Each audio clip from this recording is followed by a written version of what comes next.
Bismillahirrahmanirrahim. Assalamualaikum warahmatullahi wabarakatuh. Perkenalkan, saya Uswatun Hasanah Lubis, NIM 1992056 dari kelas 04 PL 1202 mata kuliah Teknik Komunikasi dan Presentasi Batch PWK. Pada kesempatan kali ini, saya akan memaparkan hasil observasi saya mengenai analisis kondisi dan perlengkapan Jalan William Iskandar, Pasar Baru, Panjambungan. Nah, sebelum menuju pokok bahasan, saya akan menjelaskan secara singkat tentang wilayah yang saya amati. Jalan William Iskandar merupakan salah satu jalan arteri primer yang terletak pada Kota Panjambungan, yang merupakan ibu kota Kabupaten Mandailing Natal, di mana Kabupaten Mandailing Natal merupakan kabupaten pemekaran dari Kabupaten Tapanuli Selatan, Provinsi Sumatera Utara. Batas jalan William Iskandar terbatas di utara di Kelurahan Kayu Jati dan di sebelah selatan terbatas pada Desa Purbabaru. Untuk dasar hukum yang saya gunakan dalam pengamatan ini ada 4, yaitu yang pertama RT RW Kabupaten Mandailing Natal tahun 2011 hingga 2031 pasal 13 ayat 1 yang menjelaskan bahwa Jalan William Iskandar merupakan jalan arteri primer.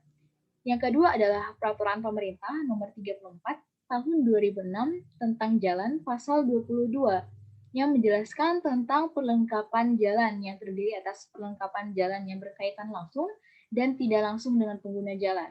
Yang ketiga adalah Peraturan Pemerintah Nomor 34 Tahun 2006 tentang Jalan Pasal 36 ayat 1 yang menjelaskan fungsi saluran tepi hanya diperuntukkan bagi penampungan dan penyaluran air agar badan jalan bebas dari pengaruh air.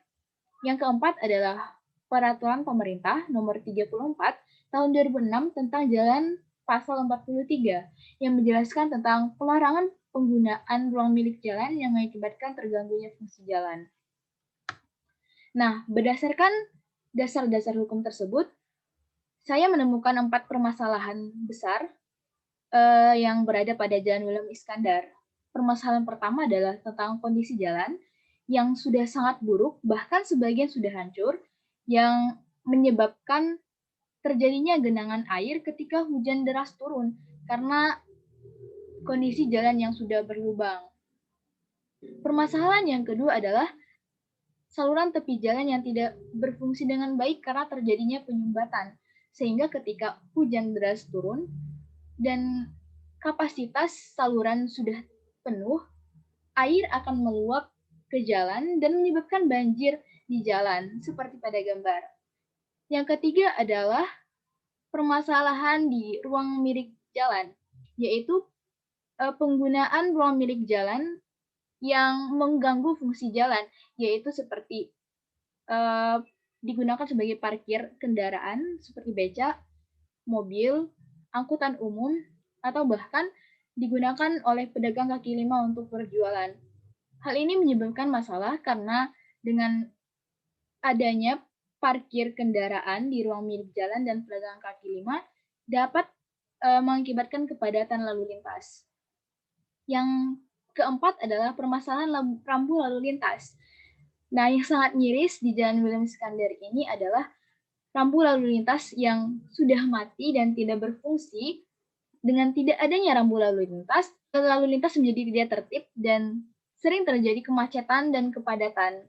Melalui permasalahan-permasalahan yang sudah saya amati, saya menemukan beberapa gagasan solusi yang dapat digunakan untuk menyelesaikan permasalahan-permasalahan.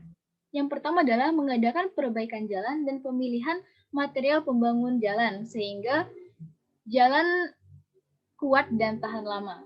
Yang kedua adalah mengadakan perawatan saluran tepi jalan secara rutin oleh Dinas Kebersihan sehingga saluran tepi jalan dapat berfungsi dengan baik. Yang ketiga adalah sosialisasi dan publikasi serta penegasan ulang mengenai peraturan pelarangan penggunaan ruang milik jalan kepada pedagang kaki lima dan juga pengendara kendaraan sehingga tidak terjadi hal-hal yang tidak sesuai dengan peraturan pemerintah. Yang keempat adalah menyediakan dan memperbaiki rambu lalu lintas yang dapat berfungsi dengan baik sehingga dapat menertibkan lalu lintas dan mengurangi terjadinya kemacetan dan kepadatan.